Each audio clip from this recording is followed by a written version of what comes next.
32 ವರ್ಷಗಳ ನಂತರ ಮತ್ತೆ ಭೇಟಿಯಾದ ಆ ಕ್ಷಣ ನಿಜಕ್ಕೂ ಕನಸಿನಂತೆ ಇತ್ತು. ಹೌದು, ಕಾಲದೊಂದಿಗೆ ಮುಖಗಳು ಸ್ವಲ್ಪ ಬದಲಾಗಿವೆ, ಹುದ್ದೆಗಳು ಬದಲಾಗಿವೆ, ಕೆಲವರ ಶರೀರದ ಅಳತೆಗಳು ಬದಲಾಗಿವೆ. ಇವತ್ತು ಜೀವನ ನಮ್ಮನ್ನು ವಿಭಿನ್ನ ಹಾದಿಯಲ್ಲಿ ಕರೆದೊಯ್ದಿದೆ. ನಮ್ಮ ನಡುವೆ ಇಂಜಿನಿಯರ್ಗಳಿದ್ದಾರೆ, ಡಾಕ್ಟರ್ಗಳಿದ್ದಾರೆ, ಉದ್ಯಮಿಗಳಿದ್ದಾರೆ, CAಗಳಿದ್ದಾರೆ, ಪೊಲೀಸ್ ಇಲಾಖೆಯ ಆಫೀಸರ್ಗಳಿದ್ದಾರೆ ಮತ್ತು ಹೆಮ್ಮೆಯ ಗೃಹಿಣಿಯರು ಇದ್ದಾರೆ. ಮುಖಗಳು ಸ್ವಲ್ಪ ಬದಲಾಗಿರ್ಬೋದು, ಹುದ್ದೆಗಳು ದೊಡ್ಡದಾಗಿರ್ಬೋದು, ಆದರೆ ಒಂದು ಮಾತು ಹೇಳ್ತೇನೆ ಫ್ರೆಂಡ್ಸ್, ನಮ್ಮೊಳಗಿನ ಆ ಪುಟ್ಟ ಮಗುವನ್ನು ಯಾರೂ ಕಳೆದುಕೊಂಡಿಲ್ಲ. ಇಂದಿಗೂ ಹಾಗೇ ಇದ್ದೇವೆ. ಅದೇ ಹಳೆಯ ಶೈಲಿ, ಅದೇ ಭಾಷೆ, ಅದೇ ಅಪ್ಪಟ ಒಡನಾಟ. ಸಮಯವೇ ಹಿಂದಕ್ಕೆ ತಿರುಗಿದ ಅನುಭವ ಅದು. ಒಂದು ದಿನ ಸಿಲ್ವರ್ ಓಕ್ ರೆಸಾರ್ಟಲ್ಲಿ ಹೇಗೆ ಕಳೆದು ಹೋಯಿತು ಅಂತ ನಮಗೆ ತಿಳಿಲೇ ಇಲ್ಲ. ಕಳೆದ 32 ವರ್ಷಗಳಿಂದ ತಮ್ಮ ಎದೆಯಾಳದಲ್ಲಿ ಭದ್ರವಾಗಿ ಬಚ್ಚಿಟ್ಟುಕೊಂಡಿದ್ದ ಎಷ್ಟೋ ವಿಷಯಗಳನ್ನು ಎಲ್ಲರೊಂದಿಗೆ ಹಂಚಿಕೊಂಡೆವು. ಹಾಸ್ಟೆಲ್ ಜೀವನದ ತುಂಟಾಟಗಳನ್ನೆಂದು ತುಂಬ ನಗಾಡಿದ್ವಿ. ಶಾಲೆಯ ದಿನಗಳನ್ನು ಮೆಲುಕು ಹಾಕಿದ್ವಿ. ನಮ್ಮಲ್ಲಿ ಬಹು ಜನರಿಗೆ ಗೊತ್ತೇ ಇರದ ಹಲವು ಗುಪ್ತ ಕಥೆಗಳನ್ನು ಕೆಲವರು ಹೇಳಿದಾಗ ಆಶ್ಚರ್ಯದಿಂದ ಉಬ್ಬರಿಸಿದ್ದೇವೆ. ಇಂದಿಗೂ ಯಾರೂ ಬದಲಾಗಿಲ್ಲ. 32 ವರ್ಷಗಳ ನಂತರವೂ ನಮ್ಮ ಸ್ನೇಹ ಬಂಧ ಶುದ್ಧವಾಗಿ, ಪವಿತ್ರವಾಗಿ ಎಂದೆಂದಿಗೂ ಹರೆಯದಲ್ಲೇ ಇದೆ. ಮತ್ತೆ ಭೇಟಿಯಾಗುವವರೆಗೂ ನಿಮ್ಮೊಳಗಿನ ಆ ಶಾಲೆಯ ಮಗುವನ್ನು ಎಂದಿಗೂ ಜೀವಂತವಾಗಿಡಿ. GJHS ಗ್ರಾಮಜ್ಯೋತಿ ಹೈಸ್ಕೂಲ್, GJHSಗೆ ಜಯವಾಗಲಿ. ನಮ್ಮ ಸ್ನೇಹಕ್ಕೆ ಎಂದೆಂದಿಗೂ ಜಯವಾಗಲಿ. ನಮ್ಮಲ್ಲಿ ಕೆಲವರು ತೀರ್ಥಹಳ್ಳಿ, ಚಿಕ್ಕಮಗಳೂರು, ಹಾಸನ, ಮೈಸೂರು, ಕೊಯಮತ್ತೂರಿನಿಂದ ಪ್ರಯಾಣಿಸಿ ಬಂದರು. ಇನ್ನು ಕೆಲವರು ಸಾಗರವನ್ನು ದಾಟಿ ಅಮೆರಿಕ ಮತ್ತು ದುಬೈನಿಂದ ಹಾರಿಕೊಂಡು ಬಂದರು.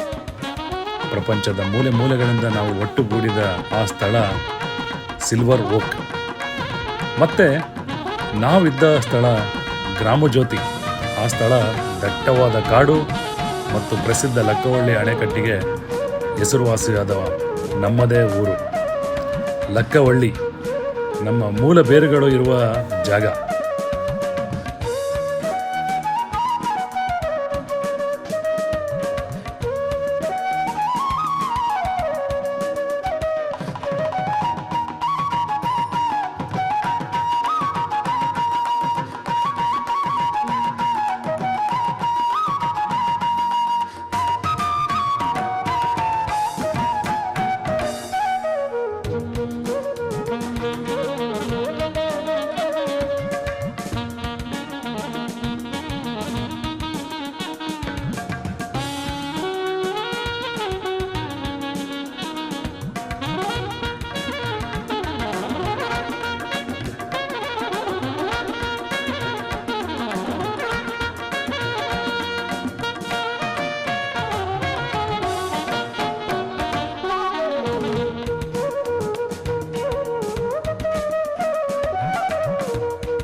ತರೀಕೆರೆ ತಾಲೂಕು ಚಿಕ್ಕಮಗಳೂರು ಜಿಲ್ಲೆಯ GJHS ಗ್ರಾಮ ಜ್ಯೋತಿ ಪ್ರೌಢಶಾಲೆ. ನಾವು ಸುಮ್ಮನೆ ಎಲ್ಲರೂ ಒಂದೆಡೆ ಸೇರೋಣ ಅಂದುಕೊಂಡು ಅಷ್ಟೇ. ಯಾವುದೇ ಮಾತುಗಳಿಲ್ಲದೆ ಎಲ್ಲರೂ ಒಂದೇ ಕ್ಷಣದಲ್ಲಿ ಬೆಸೆದುಕೊಂಡಿವೆ. ಇದಕ್ಕೆ ತಾನೇ ಫ್ರೆಂಡ್ಸ್ ಹೇಳೋದು ದಿಲ್ ಕಾ ಕನೆಕ್ಷನ್ ಅಂತ.